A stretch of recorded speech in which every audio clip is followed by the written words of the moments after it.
Beginning. A simple mistake on a strange world. If you travel through enough alien systems, you learn a few important rules. Always check local gravity before jumping off your ship. Never insult a species' religious symbol, even if it looks like a decorative lamp. And most importantly, always read the signs. Unfortunately, I ignored that last rule. My name is Marcus Hale, a human cargo pilot who spent most of his life moving freight between fringe colonies and neutral alien trade hubs. It wasn't glamorous work, but it gave me something most people on Earth never experienced: the chance to see dozens of alien civilizations up close. That was how I ended up on the planet Lithera, a popular interstellar trade world famous for its healing waters and ancient bathhouses. After 3 weeks trapped inside a cramped cargo ship hauling industrial machinery, I needed a break. My muscles ached, my back was stiff, and I smelled like recycled oxygen. The moment I docked at Lithera Station, I decided to do the one thing every exhausted traveler did on that planet: visit a bathhouse. Lithera's bathhouses were legendary across the galaxy. Their mineral waters supposedly relaxed muscles, healed minor injuries, and even improved mental clarity. Exactly what I needed. So I followed the glowing signs through the city's winding streets until I reached a massive stone building with steam rising from its roof. A perfect place to relax. Or so I thought. The Bathhouse of Crystal Springs. The building was beautiful. Tall pillars carved from pale blue stone supported a massive domed ceiling. Soft glowing lanterns floated near the entrance, illuminating elegant alien script carved into the walls. I didn't recognize the language, but the universal bathhouse symbol, a stylized water droplet, was clearly visible. Good enough for me. Inside, warm steam drifted through wide corridors filled with the scent of minerals and exotic flowers. The air was quiet and peaceful, broken only by the gentle sound of flowing water. A receptionist's desk stood near the entrance, but it was empty. Lucky break. That meant no paperwork. I followed a hallway lined with carved statues until I reached a large wooden door. Steam poured out from underneath it. Perfect. I pushed the door open and immediately realized something was very wrong. The room goes silent. The bathhouse chamber was enormous. A huge circular pool sat at the center, filled with shimmering blue water that glowed faintly under the lantern light. Smaller pools surrounded it, connected by stone walkways and gentle waterfalls. Steam drifted through the room like fog. But the most surprising thing wasn't the architecture. It was the people. Or rather, the alien women. At least 20 of them. All of them staring directly at me. The entire room went silent. For several seconds, nobody moved. Then my brain finally caught up with my eyes. I said. Not my most brilliant opening line. The aliens looked vaguely humanoid, but clearly not human. Their skin shimmered in soft shades of blue and silver. Some had glowing markings along their arms, and their hair floated slightly in the warm mist like strands of living light. They were beautiful, and judging by the expressions on their faces, very confused. One of them tilted her head. Another whispered something to her friend in a musical language I didn't understand. Then one of them stood up from the water. She was taller than the others, with long silver hair and elegant posture. She walked toward me slowly. And suddenly I realized something extremely important.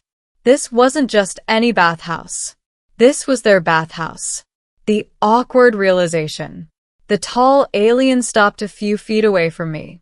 Her glowing eyes examined me carefully. "You are not Litherian," she said in surprisingly clear galactic common. "Nope," I said quickly. Her expression remained calm. "This bathhouse is reserved." I swallowed. "For?" She gestured around the room. "For women." Right. That explained the silence. And the staring. and the fact that I was probably about 5 seconds away from becoming the most embarrassing story in interstellar travel history. Okay, I said quickly, backing toward the door.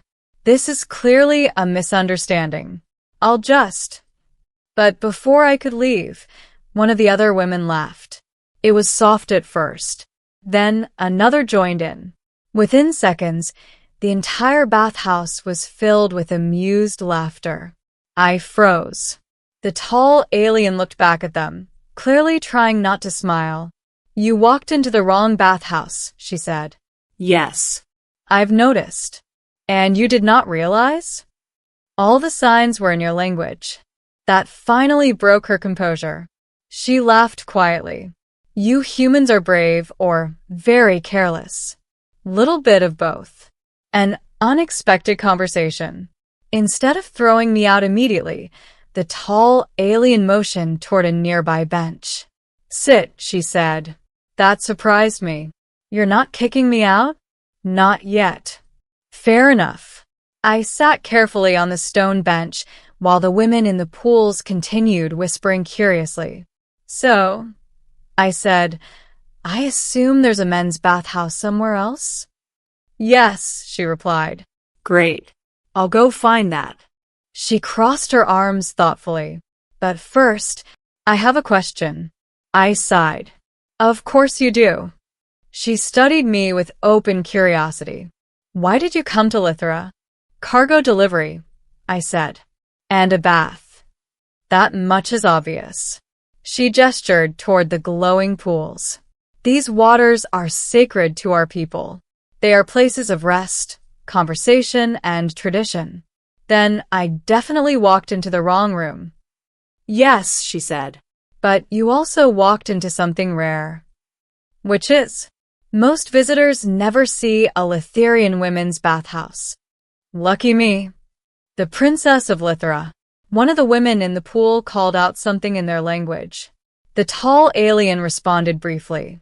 Then she turned back to me. My name is Cellari. Marcus. She nodded. Marcus the Lost. Please don't make that a title. Too late. Several of the women giggled. Cellari smiled faintly. You're fortunate, Marcus. Many Litherians would have removed you immediately. I appreciate the mercy. That is because they recognize me. Something about the way she said that made me pause. Recognize you how? Before she could answer, one of the other women spoke. She is our princess. I blinked. Of course she was. Because apparently I had accidentally walked into the royal women's bathhouse. On an alien planet. Fantastic. The princess's curiosity. Princess Cellari didn't seem offended by the situation. If anything, she seemed amused. You travel the stars alone? She asked. Mostly. That must be lonely. Sometimes. She sat on the edge of the pool, the glowing water reflecting soft light across the room. Our world receives many visitors, she said, but few humans stay long enough to learn about us. Well, I said, I've already learned one important thing. Which is, read the signs. The bathhouse erupted with laughter again. Cellari shook her head, smiling. You may stay for a few moments, Marcus, as our guest. Even though I walked into the wrong bathhouse, especially because of that. Ending. The story I could never live down. Eventually, I did find the correct bathhouse. It was 2 buildings away, and the sign was clearly labeled in Galactic Common, which meant the whole situation could have been avoided if I had walked 10 more meters. But honestly, I didn't regret the mistake. Before I left, Princess Cellari walked me to the entrance. You travel often? She asked. All the time. Then perhaps you will visit Lithra again. Next time, I said, I'll read the signs first. She laughed softly. That would be wise. Then she handed me a small crystal token. What's this? I asked. A guest pass, she said, for the royal bathhouse. I stared at it. You're serious? Yes. But maybe announce yourself first, she added. Deal. As I walked back through the glowing streets of Lithra City, I couldn't stop smiling. I had arrived expecting nothing more than a quiet bath after a long cargo run. Instead, I had accidentally walked into the most awkward and strangely memorable moment of my entire career. And somewhere inside the royal bathhouse of Lithra, the alien women were probably still laughing about the confused human who walked through the wrong door. Honestly, I couldn't blame them. After all, not everyone can say their interstellar travels began with cargo shipments and somehow ended with an invitation from an alien princess because they walked into the wrong bathhouse.